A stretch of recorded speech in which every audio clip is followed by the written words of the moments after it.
Kita harus cari ustadz yang bisa membakar bahwa nggak apa-apa ada kritisisme di dalam tubuh kepolisian gitu ya, sehingga nggak satu kan biasanya kalau dia kan komando ya, satu komando dari bawah, dari atas ngomong apa bawahnya ikut. Kalau ini kayaknya boleh kita punya kritisisme. Siapa sosok yang paling yang pengen banget lo ajak ngobrol berdua dan apa yang mau disampaikan? Jokowi.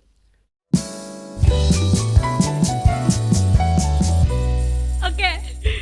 Sekarang kita main fishball. Oh, apa tuh? Boleh minta fishballnya. By the way gak kerasa kita udah ngobrol 1,5 jam, Mas. Masa? Iya. Oke. Jadi di sini akan ada 10 isinya, akan ada pertanyaan dari followers juga udah kita tanyain, dikumpulin sama ada challenge juga. Jadi silakan diambil sampai seru sih selesainya ya. Sampai mudah-mudahan gampang.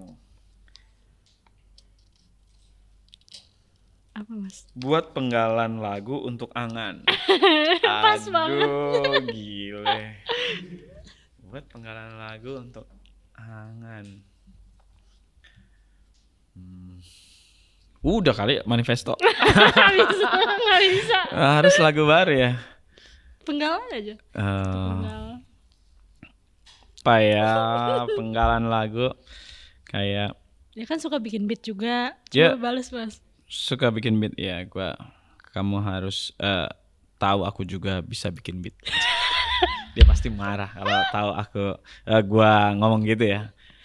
Aku bisa bikin beat lebih baik dari kamu. Wah, itu kan kayak dis gitu ya. Di Itu aja hip-hopin deh. dong. Wah. You. Ada ya. Enggak, dia gini, kalau yang gini. Kan gue kayak mungkin dulu kayak denger Check It Out gitu ya. Check It Out. Terus gue suka mocking dia sekedap gitu. Terus dia, kamu itu referensinya dari mana sih? Terus dia coba ngecek itu ngaco banget itu, kamu referensinya nggak ada. Rapper yang ngomong gitu. Gue jadi akan olok-olok dia gitu. Sekedap aku bisa bikin beat yang lebih baik dari Angan. Akan harus nonton ini. Iya, nanti gue kasih tahu deh. Oke, lagi dong. Oh, ada berapa nih? 3 dulu deh. Berarti 2 lagi. Oke, yang ini @Gilbes. Ada rencana manggung dengan format Pandai Besi lagi? Ada dong. Yaitu di Synchronize. Oke. Dekat jadi. Tapi udah ada keluar Pandai Besi. Aku nggak. Belum. Oh. Maksudnya ada line up announcement Pandai Besi? Ada ya? Aku nggak cek. Ada. Terus. Kita belum latihan, baru akan latihan lagi. Sebenarnya gue memang waktu itu bikin Pandai Besi supaya teman-teman yang bantuin ARK nih kayak punya kanal lain yang bisa main waktu gue harus nggak ada di Indonesia gitu ya kira-kira. Dan tapi kayaknya gue juga nggak dilibatkan lagi. Gue nggak ada di dalam grup WhatsApp itu. Serius? Dikeluarin gue sama Asra. Serius? Nggak, kayak gue dulu pernah dimasukin terus nomor gue suka ganti-ganti ya. Kalau gue pas pulang nomor ganti lagi, pas balik ke sana nomornya ganti lagi. Jadi emang terakhir sempat masuk, sekarang enggak sih. Di-kick kali lu, Mas. Mungkin. Tapi bakal manggung sama Pandai Besi? Pandai Besi. Setelah berapa lama? Wah, lama. Sekitar yang serius ya, maksudnya mungkin terakhir 2017 kali. Kalau sebelumnya kita sempat sih bukan ya kayak bikin showcase di kios gitu. Tapi yang datang kan itu aja. 7 tahun? 7 tahun mungkin ya. Yang sebelumnya sebenarnya Pandai Besi pernah main, tapi gue nggak ikut. Beberapa kali ya mereka itu pas punya. Di-kick kan, Mas? Apa? Pas di-kick dari WhatsApp. Iya, WhatsApp. mereka punya lagu baru, gue juga nggak tahu cara mainnya beberapa lah gitu ya. Bagus juga sih lagunya. Mereka pernah manggung juga. Jadi mungkin mereka terakhir manggung bisa dibilang 2019 mungkin. Tapi disinkronize berarti lo bakal main, maksudnya Pak Debes akan bermain lagi bersama Holil. Iya, gua kayaknya sih gue diajak kayaknya. Oke. Good luck by the way. Ya, terima kasih.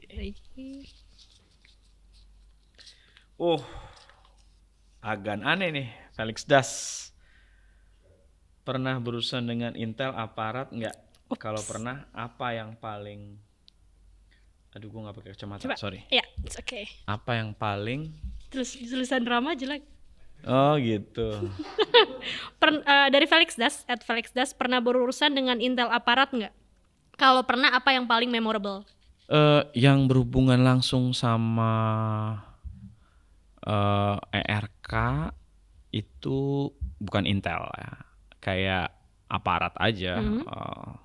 Dia nanya-nanya ini ERK band apa ke venue atau ke penyelenggara acara, lalu tiba-tiba pas ERK main di belakang udah banyak banget polisi gitu. Itu tapi memang nggak dalam bentuk Intel, bener-bener aparat emang ada gitu ya. Kalau Intelnya sebenarnya ya di kios gitu sejak reformasi di korupsi tahun 2019. Terus mereka memantau apa yang dilakukan oleh kios lah gitu ya. Ya udah, mereka suka berkeliaran di kios pakai kalau nggak salah dulu gerobak bakwan.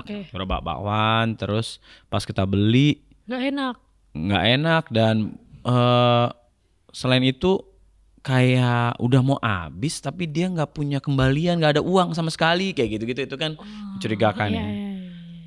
Yang terakhir juga kita waktu demo kemarin, jadi kita dari sejak 2019 sebenarnya kita berusaha untuk juga bawa logistik lah gitu. Jadi kita ada mobil yang buat kru, kita isi makanan gitu sama minuman, kita bagi-bagiin ke mahasiswa. Lalu ya di mobil itu kita ngeliat, wah tuh Intel kayaknya tuh lagi gini. Dia kayak jualan kopi yang Starling, tapi yang bukan dibuat, tapi yang udah kayak kopi jadi gitu ya. Kopi jadi gitu kan lagi banyak tuh. Iya. Nah itu dia gini, di sini sih udah kosong nih Pak, di sini udah sepi gitu. Wah Intel tuh, Intel. Dan yang paling bikin deg-degan sebenarnya, kita melakukan hal yang sama di tahun 2020 ya. Waktu itu kita kayak bagi-bagiin makanan ke demonstran gitu. Pertama kayak karena kita tahu massa ada di selatan dan pusat, lalu kita nggak bisa menuju ke selatan, akhirnya kita ke pusat. Di pusat terus kita bagi-bagiin makanan, massa mundur sampai ke arah Cikini gitu kalau nggak salah, patung Tugu Tani. Selesai dari situ kita rehat di kantor Kontras. Lalu pas pulang tuh kayak masih ada makanannya beberapa dan minuman. Akhirnya kita pulang masih pengen ngabisin itu, kita mau bagiin itu, lalu kita masih muter lagi deh, kita cari nih yang di Senayan ada kali ya gitu. Yang kan banyak kocar-kacir tuh. Lalu kita di sekitar Hang Tuah itu kita muter, bagiin lah kita makanan kayak segerombolan orang kayak mahasiswa. Ternyata Intel semua. Panggil lah kita, diturunin, di stop, ditanyain ini dari mana? Kita dari yayasan apa gitu, ngomong ngaco gitu. Lalu ya udah, kebetulan gue yang nyetir. Terus ya kita disuruh turun, kasih tahu, ngasih lihat SIM, ngasih lihat STNK mobil. Intimidasi nggak Mas? Iya, diintimidasi dalam artian ngapain kamu dukung ini ya mahasiswa yang protes-protes gitu segala macam. Gue pikir mereka mahasiswa kan, makanya kita kasih, ternyata bukan. Terus karena mereka ya nggak cukup kuat untuk punya alasan gitu ya untuk nahan kita, karena ya kita ngebagiin aja, kalau bapak mau, tapi kalau mahasiswa mau ya kita kasih, kita juga support apa yang dilakukan oleh mahasiswa gitu. Dan akhirnya dilepas sih, jadi udah pulang. Itu kayak sial ketepu nih. Akhirnya yang pas kemarin kita ini apa namanya lebih hati-hati lah. Ya. Tapi tadi menurut aku ada cerita yang menarik juga pas off cam. Katanya kios pernah dideketin sama bukan elit sih, polisi ya, katanya pengen bikin pengajian di kios Ojo Kios ya. Iya katanya ada.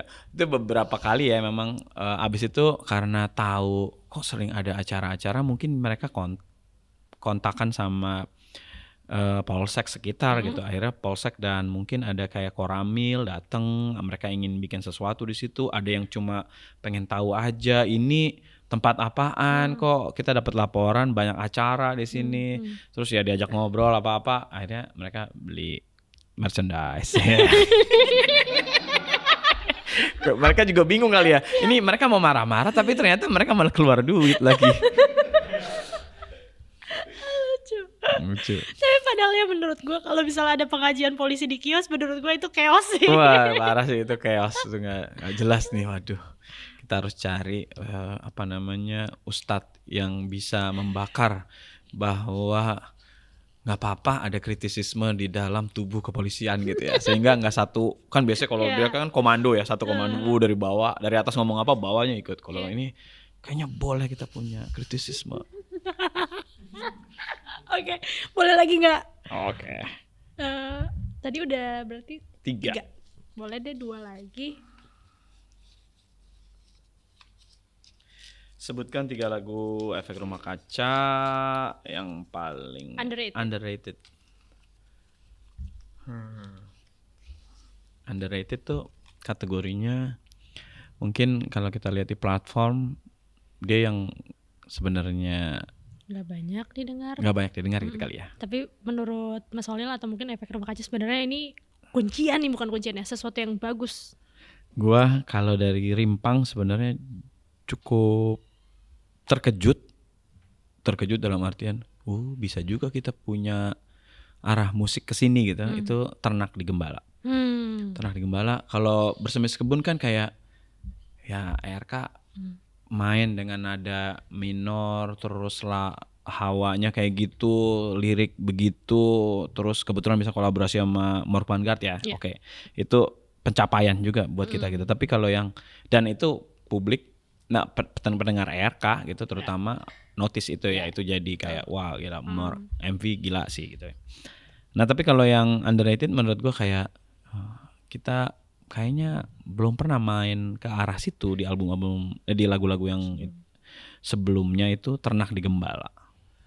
Lalu kalau yang lain itu gue suka Debu-Debu Berterbangan. Oke. Karena? Karena? Ya karena apa ya, lagu yang dulu memaknai religiusitas gitu yang ya yang ada hubungannya literal dengan hal keagamaan gitu. Misalnya itu kan kita Demi Masa, Debu-Debu Berterbangan dulu awalnya berjudul Demi Masa gitu, yang diambil dari surat Al-Asr di Al-Quran. Tapi kita waktu itu ya kita pengen bikin lagu religi tapi yang subtil gitu lah ya, kira-kira. Tapi ternyata kesininya tuh semakin merasa bahwa lagu-lagu ERK tuh ya juga religius buat kita sendiri. Karena itu tadi yang kita obrolin ya, dia akan berusaha kalaupun kita belum ke situ, kita akan ke situ dengan bersama si lagu ini untuk bisa jadi pagar kita untuk bisa jadi lebih baik lah gitu ya. Nah, Debu-Debu itu kan awalan untuk ke situ, jadi juga menurut gue cukup underrated. Lalu yang Sinestesia sih sebenarnya Kuning ya. Kuning yang apa namanya juga berkesan gitu. Ya gitu aja. Oke, satu lagi.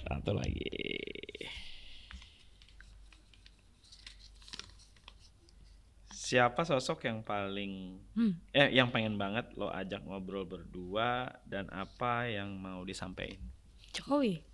Nggak pengen. Kalau gue cukup terpukul dengan meninggalnya Ade Paloh. Dia secara musikal apa yang mereka buat sama Sore itu memberikan apa ya, semangat buat kita waktu kita di masa lagi memasak musiknya Efek Rumah Kaca gitu kan, jadi terpacu juga dengan apa yang dia buat. Dan ya kepergian dia juga bikin ini sih, bikin apa ya, bikin sedih gitu ya, karena ya biasalah kita menyesal mungkin nggak meluangkan waktu lebih banyak untuk berinteraksi lebih gitu kali ya. Jadi ya semoga dia tenang dan apa namanya, amal ibadahnya diterima. Dan kalau ngelihat legasinya juga banyak banget ya buat musik Indonesia dan terutama buat teman-teman lah. Jadi senang ngelihat bagaimana dia direspon oleh teman-teman dan memang karya-karyanya banyak yang bagus. Pengen ngobrol apa, Mas? Ya pengen ngobrol bahwa ya gue pernah satu saat tuh gue kayak sempet gue pengen minta maaf, gue kayak pernah mengkritik dia yang mungkin terlalu keras gitu.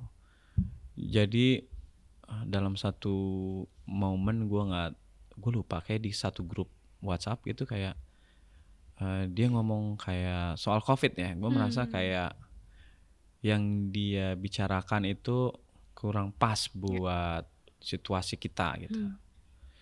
Yang lagi perlu apa gitu. Tapi terus gue kayak terlalu frontal gitu kali ya. Mungkin gue bisa japri dia untuk ngobrol gitu. Dan walaupun ya gue sangat lebih ini aja sih, menyesal terlalu frontal untuk ngomong, Dek kayaknya lu gak usah gitu, harusnya gue gak ngomong, gue mungkin bisa ngomong begitu tapi di japri aja gitu. Nah walaupun adenya juga oh ya wah sorry gue ini ya gitu, kira-kira gitu. Gue kayak aduh gue menyesal pernah menegur dia gitu dalam hal itu. Walaupun itu buat Ade juga kayaknya nggak masalah sama sekali. Karena kita abis itu biasa-biasa aja, tapi gua ini aja kepikiran aja. Jadi mungkin topiknya meminta maaf gitu ya? Iya kayak kalau gue bisa punya waktu yang lebih untuk ini mungkin beda gitu. By the way aku jadi flashback waktu itu terakhir apa namanya, Mas Ade juga sempat diinterview di sini. Betul, gue juga nonton karena ya di saat-saat itu ya gue juga waktu itu gue masih di New York ya, jadi ya hancur juga sih, semingguan lah lebih tuh. Masih ya rasanya aneh. Ya nggak percaya, nggak bisa terima ada gitu juga. Ya. Oke, tadi udah ya 5 pertanyaan dan ada challenge juga ya. Nanti Angan harus menonton ya. Oh iya benar. Beat yang sangat keren dari bapaknya. Terima kasih Mas Holil. Sama-sama Tiara dan Mapel. Senang sekali bisa kesini. Senang sekali juga. Akhirnya bisa ngobrol panjang. Keberatan gak sih? Enggak kan ya? Enggak ngomong. Biarin aja sih. Bodo amat. Bodo amat ya. Sekali lagi terima kasih sudah menyempatkan waktu. Terima kasih sudah menghasilkan 4 anak yang sangat berkesan. Pokoknya terima kasih banyak dan terima kasih juga untuk selalu konsisten dengan apa yang disuarakan. Terima kasih. Terima kasih. And thank you for watching guys. Bye.